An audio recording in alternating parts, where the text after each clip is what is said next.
right. Well, it's Thursday night. We're 3 minutes after 8, and we're live. We're late. Episode 25 of InfoSec to Insanity, man. Tell us why we're late. We're late because I had technical problems. And I had technical problems because I'm a security person.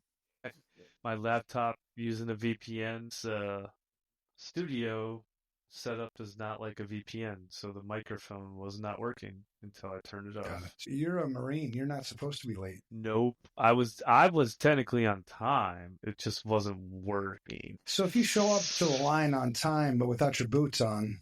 Yeah, no, you're still wrong. You're right. Well, it's good to see you, man. How you been? Good. Good to see you. We've been good. I was down in Chicago tonight. Got back a little while ago. How far away is that for you? Hour 20 or so. SSA Chicago had a meeting, and they come up to my meetings here, so I should probably go down there for theirs. Yeah. So in Chicago, how big is that chapter? Theirs is probably like 100, 150 people. Ours is like 60 to 70. Because you'd think like Chicago chapter, it's got to be one of the bigger ones, right? So funny thing is last year they actually got an award, but so there's different groups based on the size, and they're a small chapter because it doesn't go by the city, it goes by the amount of members, which is weird. So Chicago doesn't have a lot of members for the size of the city. No, and I think I know why, because I think the whole thing is kind of interesting. Because we don't really get a lot of our money from the members. The International Association takes it. So we get most of our money to run the chapter from sponsors that we find and we manage. All right. So the member money goes to international. Most of it. You just get basically what you fundraise through sponsors. Mm-hmm. All right. What's the international? Like, where's that? I don't know much about ISSA. I've been in this industry forever. You know, I probably should know where they are, but I don't. I know they just like replaced the whole board, and now they brought in like an organization to like take over the board and like try and run it more efficiently, because I think there wasn't a lot of oversight. It was like, give us money, you can use our name, and then figure everything out on your own type of deal. Yeah, I think they're trying to fix it. One thing I like about ISSA is that it's sort of like not in bed with big tech. It seems like less politics. The politics are probably more down at the chapter level. Because like ISC Squared's got their own thing. Program and all their things. Yeah. And same with ISACA. I've always kind of liked ISSA, kind of the homegrown feel about it. We're like the main thing is about like networking and connecting. So I think that's why I like it. And like tonight I had 3 students come up to me. They want a mentor. I'm like, yeah, well, you get to do the work. And just wanting to help people because everyone, wants to be a hacker. And they're like, well, how do I start? Well, don't be a hacker. Like, just go fix computers or something. They don't really want to hear it. But I like sharing my story because I didn't start in security, And I think there's this misconception on that. Yeah. Yeah, there's a lot of discussion about, I get that. We've got a group of 6 here from FR Secure. We had another 4 here the week before that. And it's always a common question, like, how'd you get started? Where did how'd you get into this industry? And it's always interesting stories, man. There's no one way into this industry. There's like limitless. The younger generation, they want like this, get there. Like, no, it's going to be like this. Yeah, totally. So. Yeah. And some of them want to be pen testers. Like they all want to be pen testers. It's like, man, we just don't need as many pen testers as we need leaders, critical thinkers, trainers, auditors, assessors, governance, there's so much to do. Exactly. All right. So tonight's episode, the title is The Biggest Lies in Cybersecurity. Biggest lie. Yeah.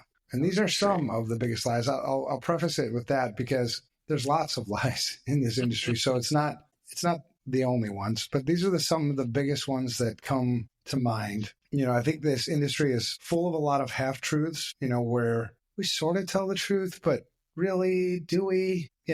Maybe if we did, I think if we were better at telling the truth and understanding what this game actually is, I think there'd be a lot more people doing it better, a lot more people doing it right.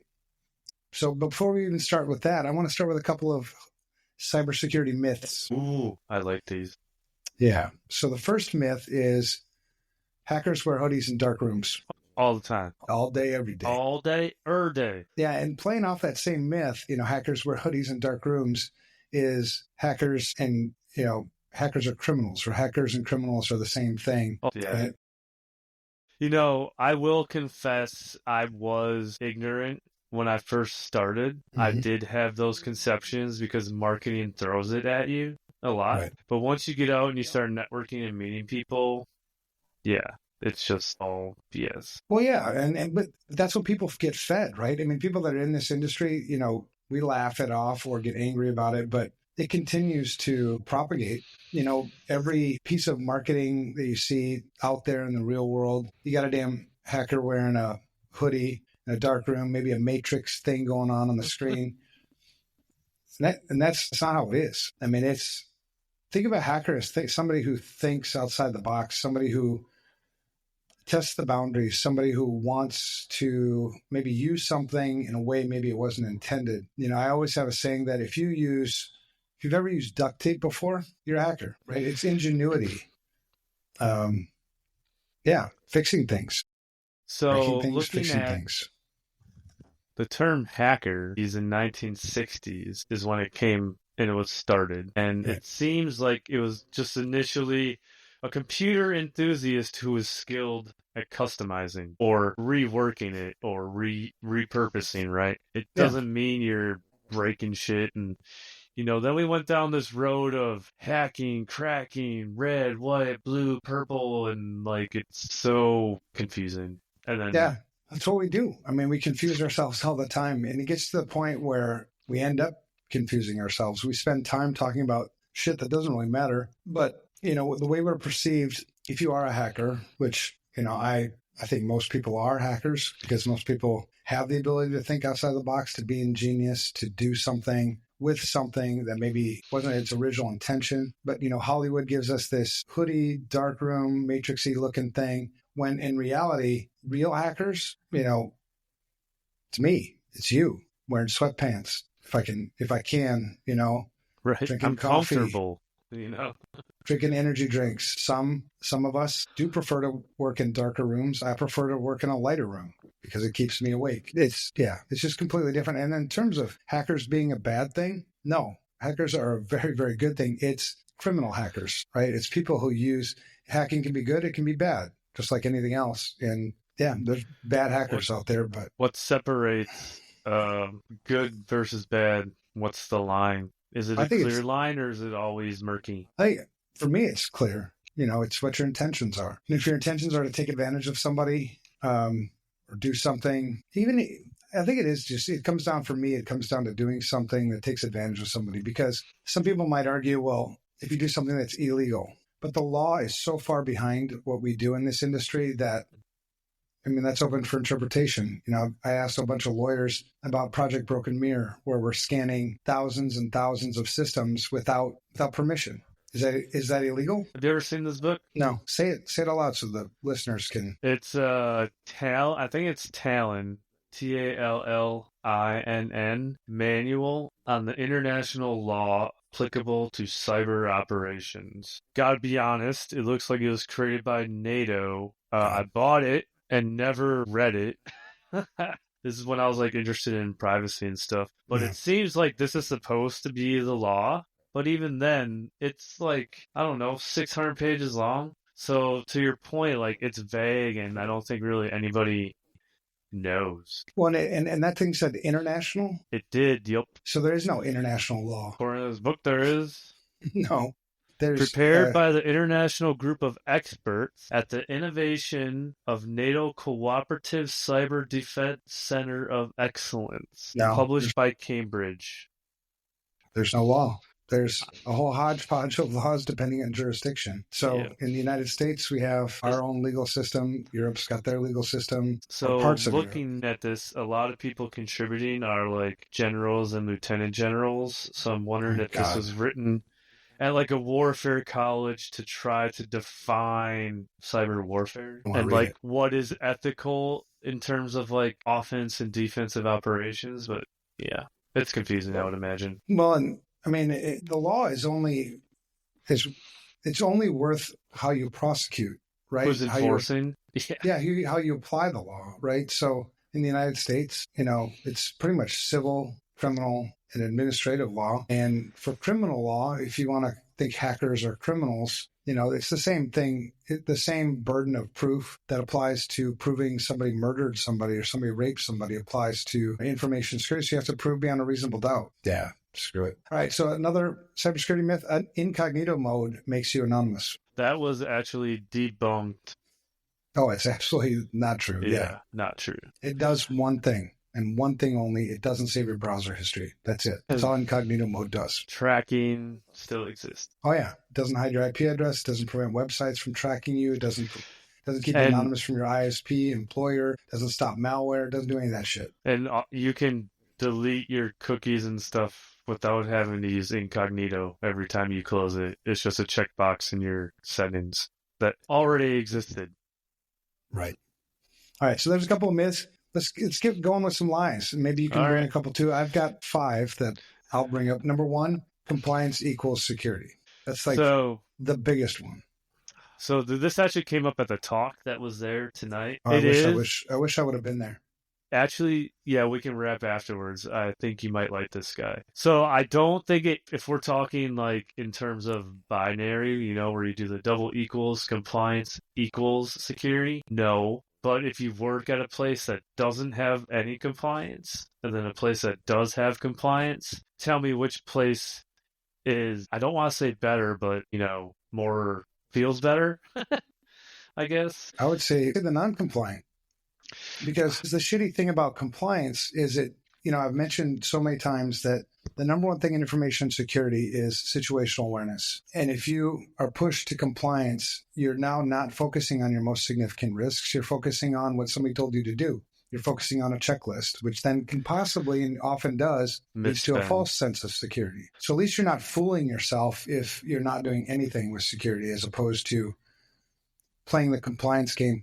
And there's other things like compliance. If you're spending information security dollars that aren't on your most significant unacceptable risks, you're wasting money. Right. I'm thinking that's interesting because my perspective of all of that was different when I was in finance. So I think, the finance place was like better, but I wasn't really doing anything with risk. Were we doing the right things? I don't know. I was just, the SOC guy, and it felt like we were safer. And now in manufacturing, it just seems like a Wild West clusterfuck, but it's interesting.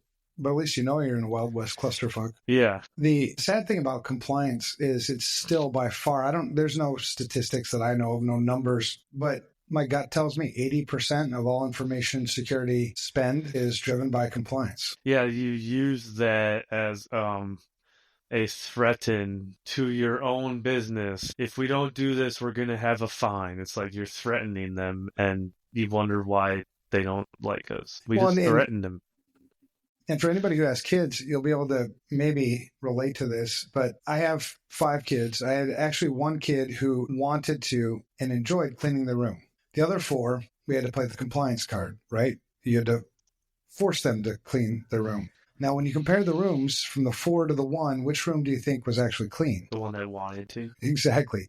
The other 4 did everything they could to skirt around cleaning the room, hiding things in the closet, putting things under the bed. I had kids that hid things in the ductwork, like very ingenious, out-of-the-box thinking. But if you would have just applied that to wanting to do what this actually is versus, the compliance game. So I think there's lots of people, most actually, companies that are heavily reliant on compliance and use compliance as the driver for information security are kind of like my kids. They give you this false, like, look, Dad, it's clean. And then you look around and it's not. Compliance also drives a really bad behavior. It drives what's the cheapest, way to do what we need to do. Just do what we need to do. Check the boxes, narrow scope as much as you can. Convince people that you're compliant. There's more energy and time that goes into all of that than had you just done security right to begin with and been compliant at the same time. You could spend no money. Yeah, potentially. Or next to no money. Harden your system, easy. Gold image, easy. Patching, easy. Like 80% of your shit's done. Right. And so that begs the question. So if compliance is not security, compliance in the simplest form is just doing what you've been told to do. The problem with compliance is the intent of the law versus the letter of the law. The intent of the law is that you manage risk well. The letter of the law is what people actually do. So it's, I know that you wanted me to do risk assessments. What's the cheapest, quickest, just to check the box. Now, so if compliance is just doing what somebody told you to do, what's security then? Because if they're not the same thing, we should at least define what they are. I don't think security is achievable. I think no network. I think it absolutely is. I think. What do you define security as then? Well, I don't. So I think security is a comfort level that you get to with your situation. And I don't think you can actually like say you're secure, because as long as you're plugged into the internet and you have an IP address in a network, something can happen. But it's how comfortable you are with all of that. So you're sort of defining secure. Then what is actually secure? Are you talking secure is I'm unhackable? I think that's what my thought initially would be and was. I think a lot of people live in that space, because we actually had an interesting topic come up: data leak prevention versus data loss prevention. I don't think you can't stop everything. So then security, that wouldn't be what security is then. No. So security, because we overthink things a lot in this industry, security in the simplest form is just risk management. It's not risk elimination. Right. So if you think of security as being risk elimination, meaning I'm secure, not hackable, totally safe, that's not attainable. But that's not the definition of security anyway. Well, then why do we call it security and not just say risk management? It's one word versus two, probably. It's cooler. It's cooler when we just call it cyber. Cyber, yeah. Yeah. So information security is risk management. Agree. Because that's something that's attainable. That's something that I can do. It's completely different than compliance, because if I'm just being compliant, that's not risk management. In order for me to engage in risk management, I have to understand my situation. I have to conduct a risk assessment. I need to make risk decisions, and then I need to implement those risk decisions. The things that I can't prevent, ideally, I've got something in place to detect. Once I've detected, I've got something in place to respond. It's the same way I would live in my house here, right? There's risks that I accept. If there weren't risks that I accept, then I would live in a lead box, 200 feet underground or something, right? But I accept the risk. I accept that I've got windows. Those can be broken, obviously. I accept certain doors having certain types of locks on them. What I'm not shooting for when I talk about security of my own house, I'm not talking about risk elimination. But I understand the risks. I'm comfortable with the risks, and I sleep well at night. If something were to go wrong here, I do have things in place to detect that. I've got camera surveillance. I've got alarms. I've got dogs. So there's plenty of things in place to ideally detect an intrusion. You got a new dog, didn't you? Did. I have 5 dogs now. Yeah. How's that working? And then in terms of response, this is a thing I wish more people would do actually at home. Think through. What would I do? You don't have to be, it's not paranoid. It's not like I don't sleep at night because, oh my God, I actually sleep better at night because I know what I would do if there was an intruder in my house. I know what I would do if somebody stole something, broke in. It's the same thing we do from that physical perspective to the electronic perspective and people perspective, right? So what would I do if somebody broke in my house? I sleep. There's a knife right next to me. And there's also a very, very, very bright flashlight. I can't carry a gun here in Mexico because there's different laws. But back when I was in the United States, in Minnesota, I had a shotgun. Shotguns are awesome for home protection because all you got to do is just chamber around, and that's a very unique sound that is usually everybody heard. Knows. Yeah. Yeah. It's heard throughout the house. Yep. But in order for me to understand risk, I have to understand the likelihood of something bad happening here and the impact if it did. Now, I live in a place that's relatively safe. Now, if I lived in south side of Chicago, that's a different risk profile, right? There's different threats that apply there. So I would have a different risk level. I'm not saying I wouldn't live there, but if I did live there, I would have different types of controls in place to mitigate the risk, right? So it's that same kind of thinking, and that's the same kind of thinking we need to teach people. This isn't about getting paranoid. It's not about the only reason why people fear shit is because they don't understand the situation. it's a situation I've never been in. I haven't done any risk assessment. I'm basically ignorant. So anyway, compliance, do what people tell you. Security, risk management. Proactive. Yeah. So I'm working on a risk presentation to like educate people on this, and I have a picture in there where I think a lot of organizations they make decisions, they do things, then they find the risk. But the goal is to talk about the risk and then make a decision. So you're making an informed decision. Yeah.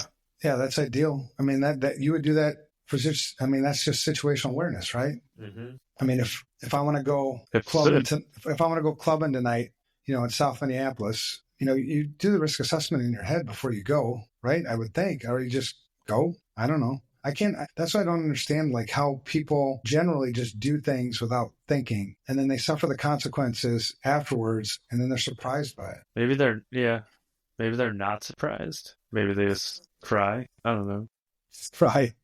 Well, the problem is like part of when you do risk, the situation, right? We talk about situational awareness. The problem is the way the world works today, we're all interconnected. So your shitty security has an impact on me. Yep. So I can take all the precautions I can, there's still, unknown risks that span out from people I do business with, people that I communicate with, people that I let into my own house. That's the shitty thing is I might be trying to do everything I can to understand the situation and try to make good risk decisions. But if the people around me are making shitty risk decisions, I also suffer from that, which sort of pisses me off. Yeah. Think about the third parties, people don't do third-party information, security risk management. I'm trying to educate my supply chain on that, and they're just like, we don't care. Well, and today, most breaches still come directly or indirectly through a third party. So they may not have come and hit you, gone after your firewall, but, they fished your vendor and, pivoted from your vendor into the site-to-site VPN and into your environment or whatever. Business email compromise is very easy moneymaker where, fish one of two sides of the equation. Here's your cat again. BEC. Yeah. BEC. Right. So do you agree with lie number one, compliance and security? This is one that goes back since day one. And you hear it all the time. I don't know how many people actually explain why they're not the same thing. But hopefully we did a pretty good job here explaining why these are not even close to the same thing. Maybe it's because and they can never be the same thing, by the way. Yeah, go ahead. Maybe it's because of the people I know, but like I don't hear people saying that they are the same thing. Like right. I don't feel like someone's out there saying you're secure because of this. I feel like more people are saying this statement. Now there's probably a perception, like an unspoken thing, that if you do this, you're secure. But I don't think anyone's actually saying it in my experience. If all of us agree, then why are we still making shitty decisions and treating it like it's like you say one thing, but do something different. But there's like an old saying, like if you see someone doing something wrong, you're just going to like, and you don't know any better, you just keep doing it the same way. Something like that. Yeah, I think there's a lot of people in our industry who agree with it, but have no idea how to do it. Well, it's harder, I think, to do it the right. Well, it's not. I don't think it's even harder. I think it's easier. It's a different set of skills. Everyone wants to be technical and play with all the flashy because it's cool, and I can sit at the fun kids table. But if you do the real stuff, you're kind of alone. When you're doing such a, I don't know if that, but sure. For sure. If your executive management and your leadership don't clearly understand that compliance and security are two different things, and if they don't clearly understand that security is the prudent thing to do, and through that achieve compliance, that's how you integrate security into the business. That's how you can actually capitalize on the value of your investments in information security beyond just getting that new customer that required you to be compliant. If you're not coaching executive management on this, I don't know what to say. My first thing is to say you're a shitty practitioner, but maybe you didn't know any better. Maybe you just have shitty executive management. I don't know, but that's the truth. Do you think that there's people that don't think it's their job, or they don't have the balls to lead their leaders, and they're just probably a combination? So instead of speaking up and saying, even though they know it's the right thing, trying to lead their leaders, they're just doing whatever they say, and they're just like, yes, okay, yep, even though they know it's wrong. Yeah, I think that's probably true, or it seems scary. What if they ask me really tough questions? Will I be able to answer those questions? What if they're an executive? I think. Yeah. Yeah. And you realize that, executives are just people, right? They're people like everybody else. Traditionally, we've talked about this before. Your executives are mainly motivated by one of three things. It's money, mission, or ego. So understanding how your executives operate, the right way to communicate with them. But I think in general, there's just a lot of shitty information security leaders, and nobody knows the difference, unless you're also an information security leader and you know how this is supposed to work. We put a lot of stock in people that have been in this industry. You got 20 years experience. You must really know what the fuck you're doing. But maybe for 20 years, you've been doing it wrong. Yeah, it doesn't mean it's good experience, right? Right. Yeah. So, yeah. Anyway, I think it's settled that compliance is not the same as security. Then you got to ask yourself, if I'm a practitioner and I'm an information security leader, what's driving the information security investments in the company that I'm working in? Is it compliance or is it risk management? Because your job as an information security leader is, if you want to simplify it, and the way you can tell somebody who's, I think, an expert in their craft is their ability to simplify things, to simplify them in a way that whoever's listening gets what you're saying. So what you do as an information security leader is you consult the business to make good information security risk decisions, and you implement those risk decisions. That's what you do. That's it. Piece of cake. Show me the money. Fund my project. Right. Nowhere in that. Now, compliance has to be taken into account, right? We can't not be compliant, but it's which foot comes first. If you're doing the right things, you'll stand up against compliance. Pretty much. I mean, it depends on what compliance, you're talking about. If you're talking about like HIPAA, for sure. I mean, HIPAA is all about risk management. PCI, easy. SOC 2, maybe a little bit different because you start to get a little bit prescriptive. CMMC, you start to get a little bit prescriptive. But generally, if you're managing information security risk, then you can align your efforts with the business and actually get more value out of the compliance piece. All right. So that's line number one. Line number two, people. Here's a lie. And I'm interested to see what you're going to say when I tell you this. Line number two, people are the weakest link. That's a lie. Yes. So that one I've been down a journey on too. But when I got started, the big company, the big thing that I was involved in was the Know Before thing. Oops, I guess I said a company. That's all right. They're all about people are the weakest link, and I believe that for the longest time. But now I see them as your front line, your most important asset, essentially. Yeah, I make mistakes, so fuck. Well, and people aren't the weakest link. I think they're the most challenging, for sure, because it's analog. It's not so binary. It's not so discrete. When you're managing or working with people, but when you look at what causes the most risks, what causes the most damage, people say, people, right? Clicking links, making mistakes. But what you miss, and I think it's more important, which actually makes it the weakest link, is 9 times out of 10, the real failure is shitty system design. Right. Your controls were not implemented properly. You weren't right tools or whatever. A bad system design. Like, why blame the users for not clicking links or for clicking links, but they fucking have to click links. Right. For one. We give them a goddamn mouse. What the hell is that for? And two, we are the ones who deliver the emails to their inboxes with the shitty links. We have the system design of having unauthenticated links that can lead to websites that steal. I mean, it's just a shitty system design from the beginning. And we talked about this in one of our podcast episodes, that security was never built in at the beginning. Had we designed things properly and did risk assessments early on, we would have identified that this is a shitty system design, and we wouldn't put people in this position. So I don't think people are the weakest link. I think our system designs are the weakest link. I agree. I did a 180 on that in the last few years. Yep. Yeah. And it bothers me every time I see it, like, because you do see it, before other training, you see it all the time. People are the weakest link. People are the weakest link. People wanting to be influencers on the Twitters and things.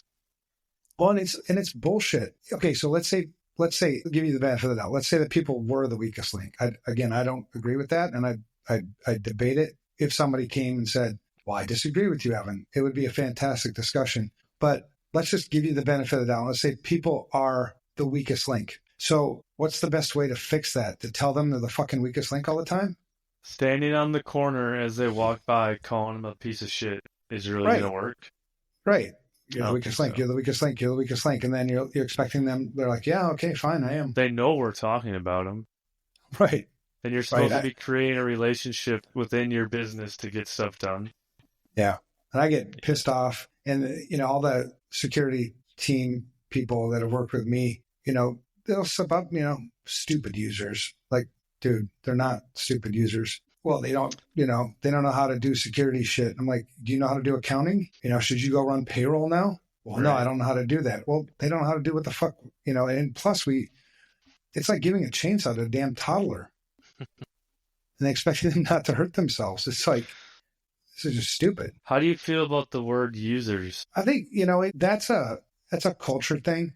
I think in some businesses, some cultures, it doesn't work, and in others it does. That goes back to the compliance, by the way. Here's a loop back to compliance. Compliance would only work. Another reason why compliance doesn't work is because information security is not a one-size-fits-all solution. It never will be. It's never intended to be.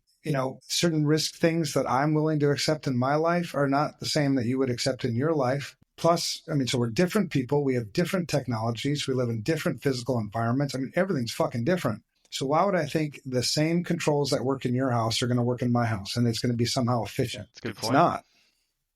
And back to so on your question about users, some people would pick up on that.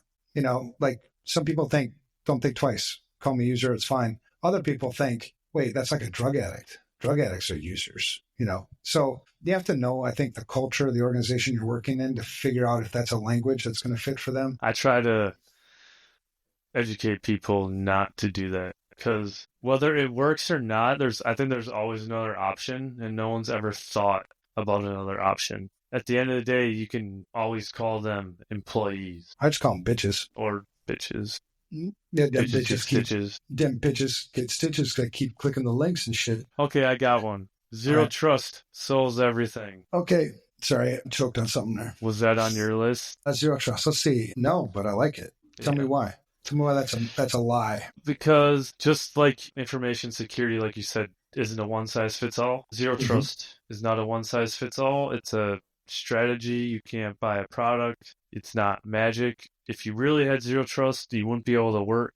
And by the way, they talked about that today too. I think the original concept is from like the fucking 80s or something. So like it's not even new. Even before that, it goes all the way back to physical battles and war and castle design, way back forever. It's not anything. And the thing that pisses me off about that is that there's that dude from Forrester who claims that he invented the term. It's like, give me a fucking break. We have so much ego in this damn industry. All right, so zero trust. Yeah, literally, zero trust means zero trust. The intent is, default deny. So everything that's allowed to communicate with everything that's allowed to do everything with everything is explicitly permitted. And it may have been something that you could have done back when systems were designed much simpler, but in today's world, it's nearly impossible. You have to define what it means for your organization, I think. I went through some sort of free evaluation of this, and that's what I got out of it, is like, I was waiting for them to tell me, like, what do I need to do? They're like, no, we need to decide on this. I'm like, well, what the fuck? Doesn't make any sense. And that's not how zero trust is supposed to work. It's not you decide. Zero trust is what it says. It's default deny. So every single thing in your environment. So what depends is when you go through all the things that need to communicate with all the things, you get to decide whether that's explicitly permitted or not for an authorized business purpose, or it's not. That's the decide things. And where you start is a damn good, solid asset inventory. Access control. Is it even allowed on the network? But even before that, you got to do asset inventory. What's even on the fucking network? Well, what is the network made of first? It's a lot of work, man. And I think, and it's not business friendly. And a business is in business to make money, not to secure information. So if you're proposing zero trust, it has to go beyond because it makes us more secure. How would this provide value to the business? How will this make the business more money? Will zero trust actually make us more money? And if so, how soon? When? That's what the business is thinking about. That's what the executives want to know. Mm-hmm. That's the language they speak. They speak the language of accounting. It wasn't me who just made that up. That was what Warren Buffett said. The language of business is accounting. So zero trust, will it make us more money? Probably not. I don't know how it would. As much as you're going to spend, because assume you're not at default deny everywhere. You're gonna have to spend money to get there. Is it Oh, gonna it's going to make be you money? super Fuck no. disruptive. Yeah, you ain't making money with it. Yeah, I mean, and if you were, I mean, I think if you were going to go down the zero trust route, do as much as you possibly can to simplify the entire environment. Get rid of assets that you don't need, because every one of those applications is talking to another damn application or talking to something. And so get rid of all that shit. Get rid of all the networks that you don't need. Get rid of all the VLAN, equipment. segmentation. Yeah. Simplify the entire damn environment and then sort of start from there. And what you'll find in most environments, it's best to start over, build a separate environment, a parallel environment, and adopt the zero trust principles in that environment, and then migrate things over into it. Trying to retrofit an existing environment? Hell no. Nope. You're going to be out of a job. You'll break so much stuff. People Yeah. be so pissed. And the reason why zero trust became so hot because the concept is like, yeah, that's how you secure shit. That's how we stop ransomware. Zero trust. Yeah. I'm in. Like, right. And then, I was taken to a nice dinner last night. I'm fucking sold. Well, then the marketing hype, right? How many people did you see jump into the information security market right out of the gate pitching zero trust? It's like zero the trust, next fucking day. zero trust, zero trust, zero trust. Holy shit. It's like they have a marketing person up all night, and as soon as a new buzzword drops, it's fucking pushed everywhere. Yeah, that's totally true, man. All right, so zero trust. The lie was, what was the lie again? Zero trust solves everything. The concepts are perfect. And from a security perspective, if I took my business hat off and just went straight security, hell yeah, that's the way to do it. But in reality, the real world doesn't work that way. Good luck. I got a lie. AI will solve cybersecurity. I had that one too. No, it's not going to. Why not? It's just another tool. Yeah. Yep. And a tool, you'll learn that, like I always think of tools because the analogy works really well. Like think of a carpenter, or, like a carpenter, like working with a bandsaw, or a table saw, or a chainsaw, or whatever, they're trained to use it. Right. But in the wrong hands, you lose hands, fingers, people die. Same kind of thing. AI in the right hands is a tool, and it's a tool that can be used to do things, do good things. I use AI typically for ideation. I put things into AI as I'm building or creating something, and I'm like just looking for additional ideas, a different perspective maybe that I didn't think of before. But I don't rely on AI to do any mission critical anything in my life. It's sort of built for that, but it ain't ready for that. I use it for a lot. Yeah. But I assume you don't just take AI's word for it and just run, do you? I mean, I read it over. It generally comes back. I don't know, like the way I interact with it, it comes back pretty much like with what I want it to come back with. It just sounds much better. Yeah. So AI, I think simple tasks still, AI, like you can't use AI to write a really complicated program for you. It takes a while, but some scripting, it's helpful. For scripting, sure. A quick and dirty script. But that's what it's kind of good for. It's kind of good for being an assistant to you, but you're still the boss. And the thing why AI will not solve cybersecurity is just logically, every piece of code ever written by any human being anywhere has bugs. Some of those bugs are security vulnerabilities. Some of those bugs are functional bugs. Some of those bugs are just fat, loopy code shit. And there's no visibility into this fucking code. Right. And so AI itself was coded by human beings. It does have bugs. It's always going to have bugs, and you're not going to be able to get rid of the bugs. And then some people will say, well, just have AI write the code. Well, an AI that has bugs that writes code will also have bugs. So you just exacerbated the problem. You just made it worse. AI in your security things, AI is an over-reliance on AI will erode away your situational awareness. So you'll think, oh, I've got AI watching this thing, blah, blah, blah, blah, blah. If you don't know what AI is actually doing and how it's actually functioning, you just created a blind spot. Like the compliance thing all over again. Yeah. I mean, you just created a blind spot for you. That's dangerous. If you're using tools that are leveraging AI, meaning like maybe it's an IDS, IPS system or a SIM solution or DLP, who knows? There's some security tool that claims to have an AI backend. It's probably not AI. Well, even if it was, right, you have to trust the way AI works. Garbage in, garbage out. So if you have this application and you've got a layer now of abstraction because you don't know what the code is doing in the application itself, you don't have access to the source code. So you're trusting that the application is working well on the front end, and then there's some back end feed. Maybe it's an API pull, who knows, with the AI. But if it's garbage into the AI, you're going to get garbage back, and then you're going to be making all these decisions based on Yeah.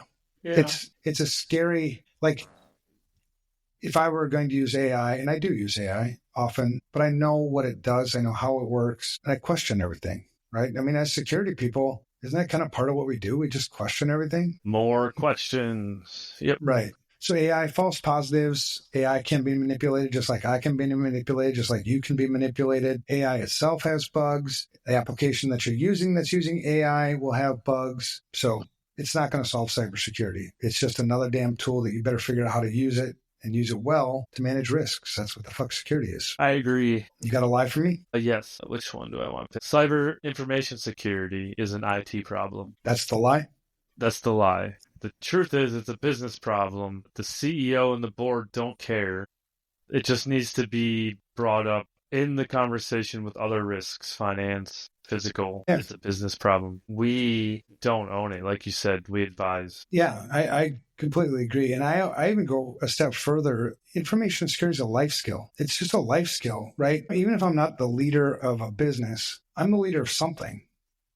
In my house, if, I'm the father of the house, the leader of the house, who's making information security risk decisions in this house? You. I mean, what's safe use for my children? What's not safe use for my children? Is my router configured correctly? I mean, the list is like huge of all the things. And it comes back to situational awareness, which again, just makes it a life skill. So for executives, I think it's the same sort of approach there. And it's not like I put my whole life on hold to do security in my house, right? There's a lot of shit that I do, and I have a lot of fun, and a lot of work gets done. A lot of work gets done. Well, it just integrates into your daily life, and, so it is a life skill, and it certainly is a business thing when in that context. And that's why I don't like the word. I mean, I've always been peeved off with the word cybersecurity, because cyber, what it means is over pertaining to computers. Well, that puts it right back into the IT bucket again. Mm-hmm. And it might be, speaking literally, but, it still has this general feel like it's always an IT issue, right? So I think that just reinforces it, even if it's so slightly. Well, it's because no one ever wants to push back, because I feel it's because of the ego thing. IT people, smart people, we have egos. We want to be the smartest person in the room. Process doesn't work. Computer doesn't work. I'll fix it. My thing, instead of that's your application. Tell me, let's go through this together. Right. You're the owner, not me.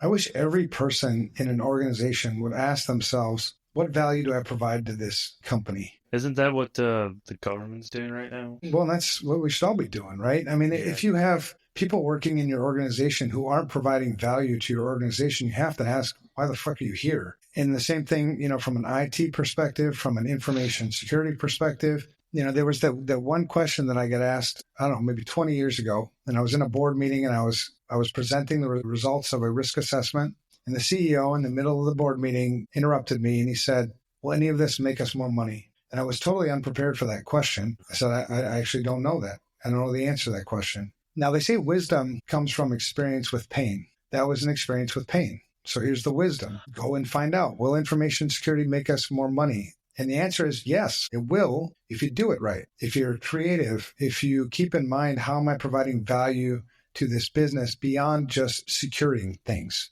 putting controls in place, being compliant. So the right answer now, if I were to be in that board meeting again now, with what I've learned, the answer back would have been yes, absolutely. Which are you interested in? Revenue, sales revenue, or profit? Because we can do one or either or both. It just depends. And so if it's revenue, well then, if complexity is the worst enemy of information security, that kind of lends itself to simplicity is your best friend. So what complex things do we have in place for sales, for onboarding customers, 10-step process to onboard a customer versus maybe a 2-step process? The truth is a 10-step process is harder to secure than a 2-step process. Can we use information security as a market differentiator? Can we build more trust, more credibility with our customers, attract new customers, depending on what, market we're in, if it's business to business, chances are pretty good we're going to have some customers who are going to do third-party information security risk management. So streamlining the answers to those questions and those processes. I mean, there's just, if you sit down and think about it and work with the business, you'll find lots of ways that you can actually use information security to improve revenue. The profit side is even easier. The profit side, get rid of the shit you're not fucking using anymore. That's part of your attack surface. That's part of, the risk management is all these applications that you're not using anymore that need to be patched all the time, that need to be securely configured. Those are all just things that make it easier for an attacker to attack, increases risk. You get rid of that shit, that reduces risk, but the side effect, the benefit is we also improve profit. So darn, we don't want that. Right. So that's the thing about practitioners in our industry not aligning with the business. When you start speaking that way to executives, they want to hear more. Oh, you're going to make us more money? Fuck, I thought this was just a cost center. Well, it does cost money, but I would expect some sort of return. I need to understand, and you need to understand that I'm here to provide value to the business, not to leverage fear or compliance just to put controls in place for the sake of controls. That's fucking stupid. So yeah, there's that. My next lie is cyber insurance will cover you. Yeah. Cyber insurance will cover you. No, that's a lie. There's definitely loop. You have to read it. They're putting, especially after they got raped for like so many years, they're definitely trying not to pay. That's what insurance companies do. They're in business to make money, man. And every time they have to pay out a claim, that comes off the bottom line. So yeah, their job is to get paper on the streets, sell policies. That's revenue. And in order to protect that profit, reduce expenses, pay out less in claims, and that's your profit.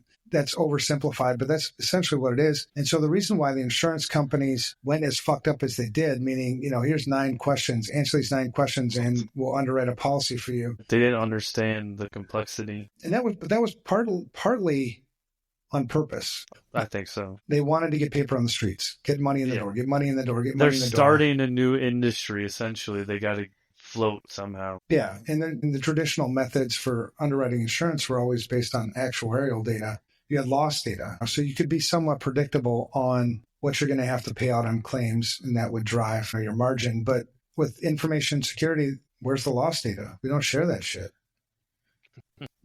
Insurance companies are starting to accumulate their own based on the paper they've written on the streets themselves. But that was the initial drive, was to get as much paper on the streets as possible. Because let's say that I'm Aon, for instance, and I write 100,000 policies and people file their claims. Well, now I'm starting to acquire some actuarial data, but you have that upfront loss. Now, on the back end now, what you're starting to see today is actual risk assessments or specific controls that are required in order to get coverage, and a whole bunch of exemptions, like if you didn't patch your systems fast enough, claim denied. They usually have like 5 things. Like, this is something you can do, like when you're talking to your insurance broker or whatever. They usually have 5 things that they're interested in. Ask for those 5 things and drive towards that.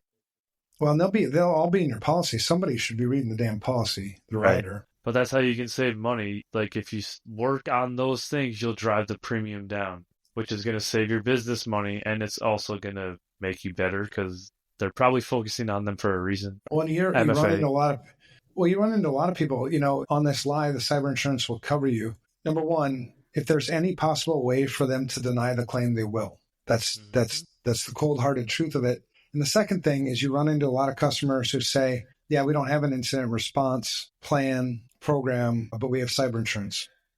That'll cover it. That's bullshit. It will not cover it. And then they say, well, yeah, because they send incident response, like we call them our breach coach, which is a stupid fucking name for anything. Our breach coach will arrange to have, incident responders, and what those come from is the panel, right? And then you think, well, those incident responders work for me. No, they don't work for you. They work for the insurance company. Big difference. So meaning that their job is, number one, get things back up and running, probably. But really, are there exceptions here? Are there places where we can deny the claim? And they don't give a shit about taking shortcuts to get you back up and running. And it's typically not highly skilled incident responders because they had to put lower cost responders in order to get on the panel. So there's a lot of strikes against you.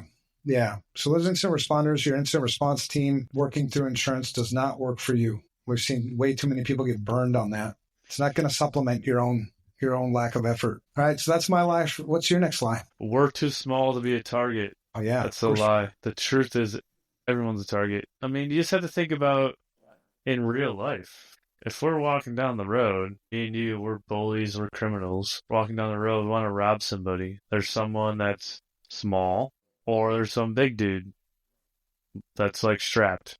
Go out there, a small guy. Well, definitely easier. the guy that I would, or the guy or gal or whatever that I'd go after is the one that's not paying attention. Yep. They lack That's a different situational way. awareness. Yeah. Yeah. If you're not paying attention, well, you're an easy victim. You see that all the time, actually, walking on the streets, right? How many times you see people buried their head in their Phones, yeah. Oh my God, it's crazy. That's lack of situational awareness. And so that same kind of thing. I mean, your false sense of security, yeah, you're a ripe victim. Because even when I come and take all your shit, you won't even know I came and took all your shit. Well, you won't be able to do anything either. You have you're certainly never going to catch me. You're just outie. Like, you don't have any plan. You don't know who to call. Like, it's like, yeah, they pulled the rug out, basically. Mm-hmm. Well, and think like the motivator for most small to mid-sized businesses and most businesses in general, the money-motivated attackers. So a money-motivated attacker wants the greatest return on their investment.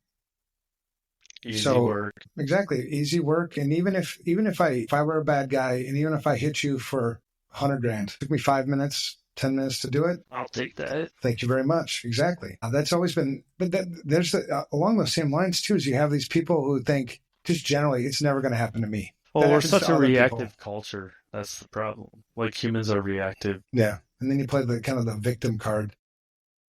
Woe was me. It's like, and the older I get, the more I think jaded I get. It's like, no, you made a series of shitty choices and there were lots of warning signs along the way. At what point do you just let them suffer the consequences of their shitty behaviors? I mean, I hate to say it. I'm a living version of that, not in InfoSec, but, with alcohol. There's always signs. People only change if there's like a reward or it hurts. And so you get hacked because you didn't take any of this seriously. And obviously there's no reward in that. So it's got to hurt for you to change your behaviors. I don't know. And you had the warning signs all along, yet you still chose to have these shitty behaviors and still not pay attention.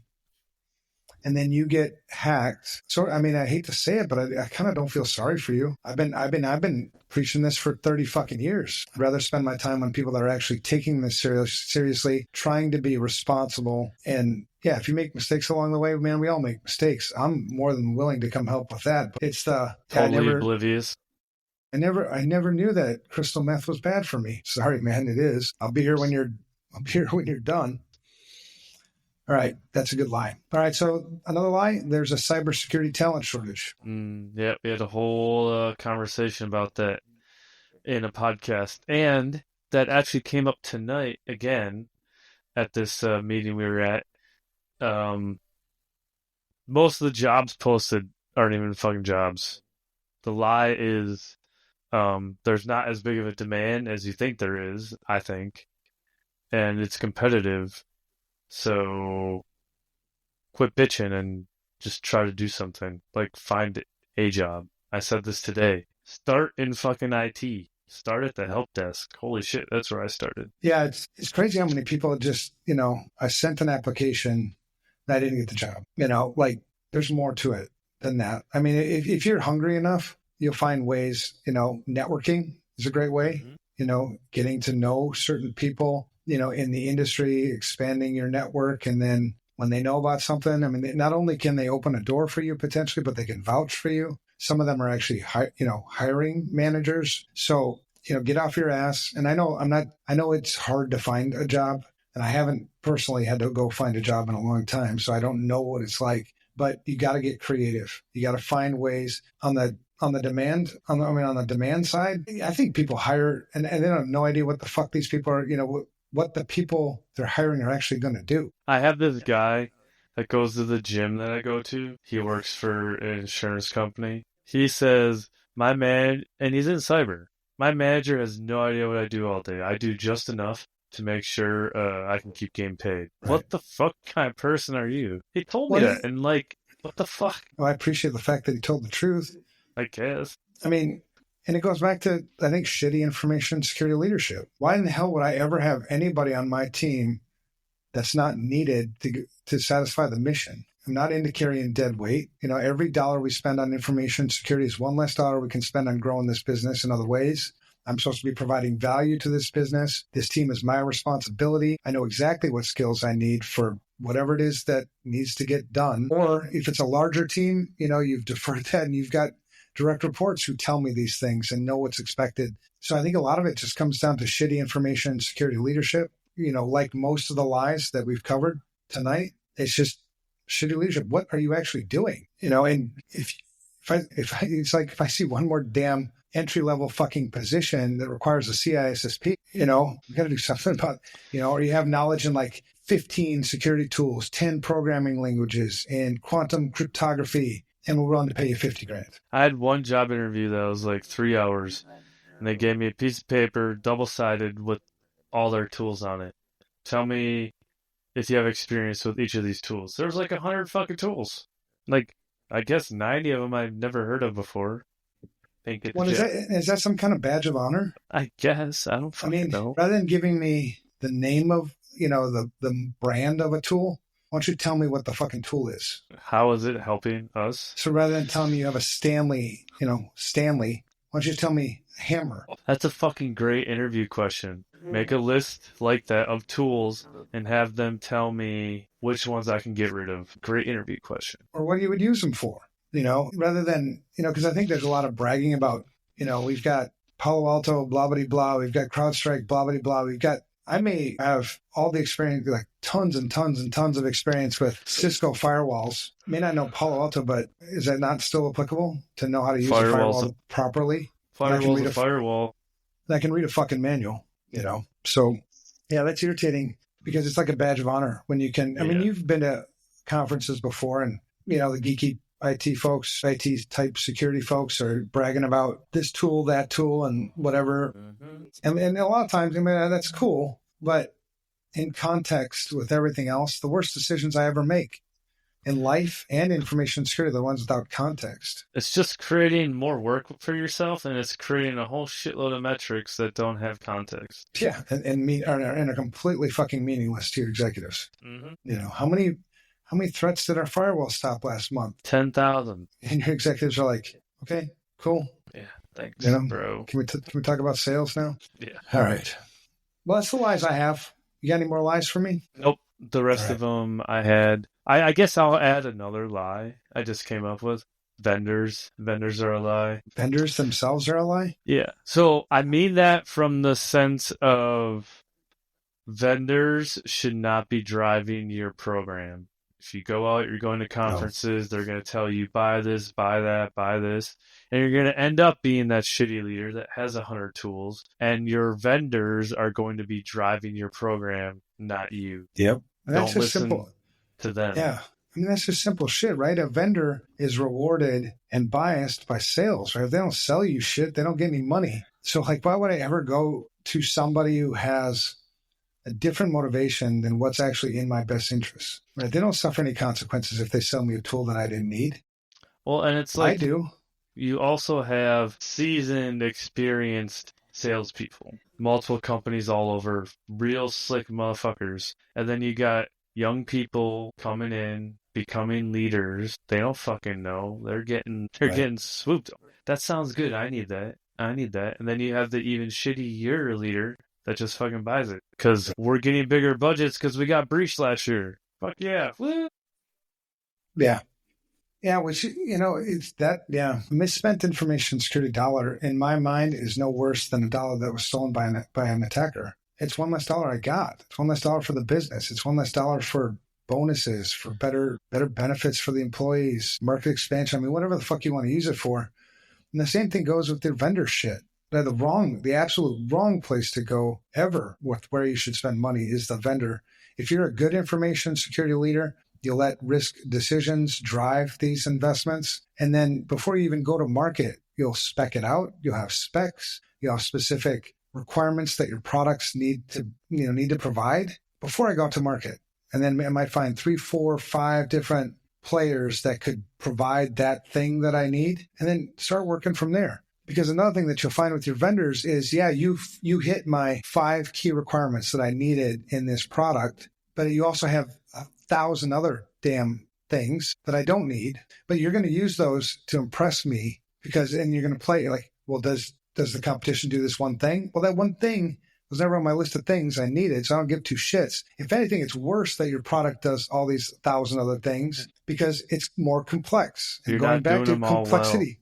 Well, complexity is, again, the worst enemy of security. Like, I would rather, if I had 5 things, and if I could get those 5 things that I need done in 1,000 lines of code versus I can do these 5 things and another 10,000 things that I don't fucking need in 2 million lines of code, why the fuck would I ever code that route? Now, but all of these things...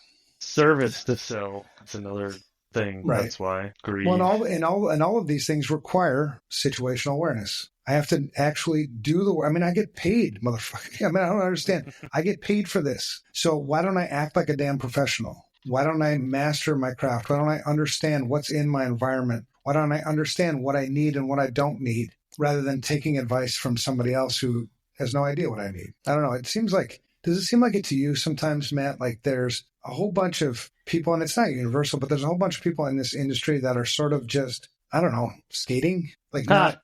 That's the perfect term from the military we use all the time, skating. Yes, Evan, absolutely. Yeah. I don't like skaters. Like, we get paid well, get out there, do it right, or don't do it at all. And, I think it's on us for those who aren't skaters to call out the bullshit. When we see skaters, I mean, fucking trip them. Well, yeah. Well, do it appropriately, right? I mean, go to them first. You don't want to, right.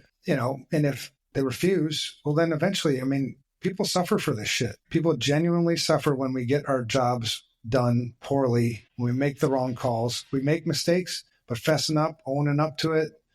Yeah, man, we're dealing with people's lives. We're not dealing with just some kind of mystery shit. Like if you're looking to join the industry, right, and you're paying attention to all these people that are going to conferences, they're at all the cons, the RSAs, the DEF cons, whatever. When the fuck are they actually working? Right. They're That's skating. a very good question. They're not actually. They're not working, or they're in sales and they are working. There's so many people that it kind of pisses me off. I don't think sales is part of the industry. Like, oh, I work for a cyber company, so I'm in the industry. No, you're in fucking sales. You're not in the industry. That bothers me. That's a very good observation, though. The big names in our industry, you have that question: do you actually fucking do anything? I mean, it all sounds good. It sounds legit, and you come off like you're an expert in these things. But are you? I mean, how many times do we question each other on these things? No, I would say you don't want to jump to quick judgment, because I think there is value for the people that have been doing it for a very long time, and they're now coming to an end, and they're sharing their wisdom. Mm-hmm. I think that is valuable. But there is, like, the influencer crowd, and you can tell, you'll know who they are at all these conferences, fucking doing that. Like, when are you working, bro? Are you? Well, last week we had on, in my opinion, I'm hard to impress at that. Yeah, I'm hard to impress. But Oscar's, I would trust him with my security program in a heartbeat. The guy's a brilliant practitioner. He's a great leader. And nope, he doesn't have any social media presence. He's not on the speaking circuit. He's busy fucking working. He's busy leading a team that's out there. Now, yeah, you're right. He might come to a point at some time in his career where, I'm no longer a practitioner. I'm kind of more of a coach. And so I'm going to go hit the speaking circuit. But I'm guessing what he'll probably do is prop up another leader to fill in after him, and then he's going to go fishing. So he can afford to step away, right? Yeah, so he's going to go fishing. All right, so what's the fix for this? I'm going to give you 4 things. I think number 1, stop believing the lies. Don't believe the hype. No, and I mean, never stop asking why. Why? I mean, that's the question. Why is the path, the opening to the path of understanding. If you want to understand how this works, if you want to understand, anything, start with why. Do you know where asking why is also very valuable? Root cause analysis. 5 whys. Amen. So seems like it just is all part of the same thing. Right. Yeah. So stop believing the lies and trust, so if you were going to do zero trust on anything, start with yourself. Zero trust your damn self. So like you told me it does this thing. Well, I don't trust that. So I'm going to question, and then I'll validate it. And then if it works out to be true, well then, all right, there's an explicit accept there, I guess. But stop believing lies. Number 2, push for real security. If you don't know what security is, ask why. Get to it. Not stop playing compliance theater. That's all it is, just fucking theater. Real security is risk management, period. In order for me to manage something, I better fucking understand it. So if I'm going to engage in risk management, I should understand what risk is. And I get it. The first time you go through this kind of stuff, it does seem pretty mechanical because it's new. You're evaluating and talking about risks that you never considered before. That's all positive and it's all like good, right? Because every one of those, and every one of those things that you're starting to understand the environment better. You're starting to understand